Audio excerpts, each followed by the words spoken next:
સચ્ચિદાનંદ ગણપતિ મહારાજની જય, કુળદેવી માતની જય, ગીતા માતની જય, કૃષ્ણ કનૈયા લાલની જય.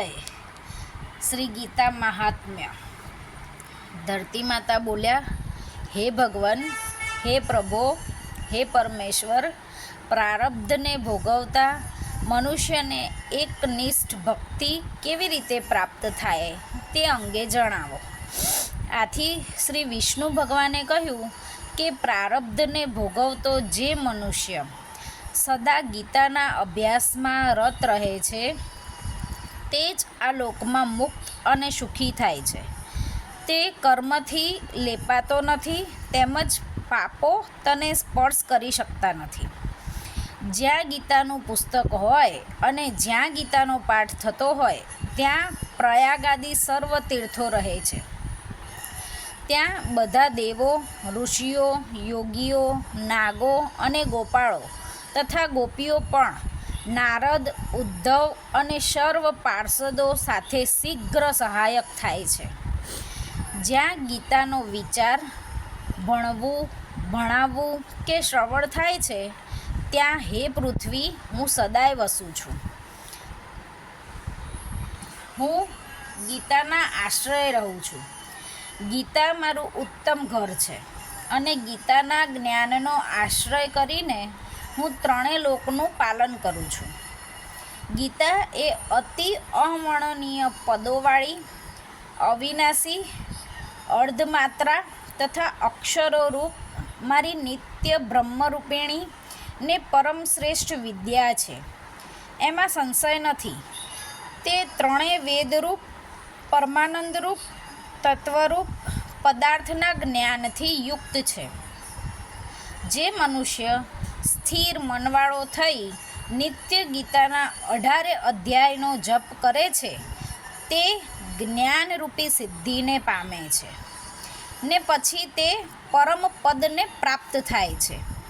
સંપૂર્ણ પાઠ કરવામાં અસમર્થ હોય તો અડધો પાઠ કરે તો પણ તે ગૌદાનના પુણ્યને પામે છે, એમાં સંદેહ નથી. ત્રીજા ભાગનો પાઠ કરે તો ગંગા સ્નાનનું ફળ મળે છે અને છઠ્ઠા ભાગનો પાઠ કરે તો સોમયોગનું ફળ પામે છે.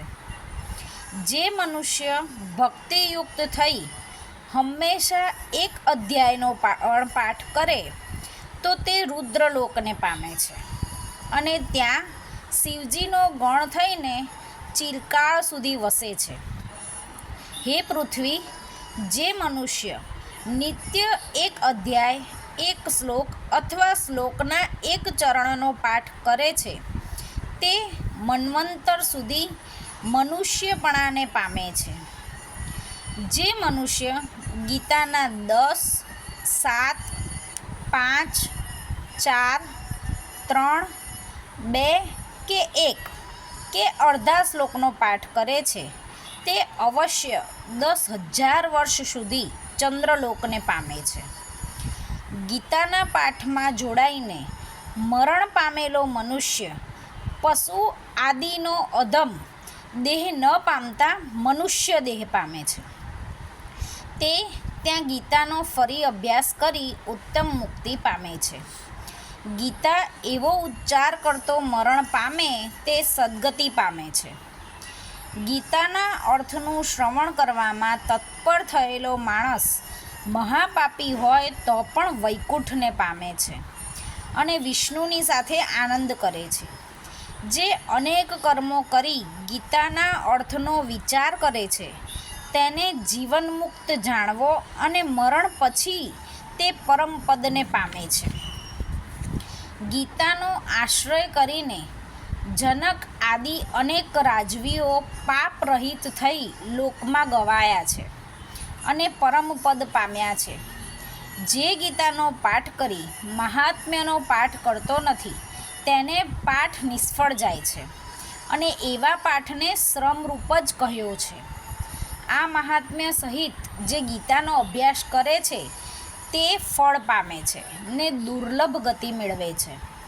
સૂતજી કહે છે, હે ઋષિઓ, મેં તમને ગીતાજીનું આ સનાતન મહાત્મ્ય જણાવ્યું.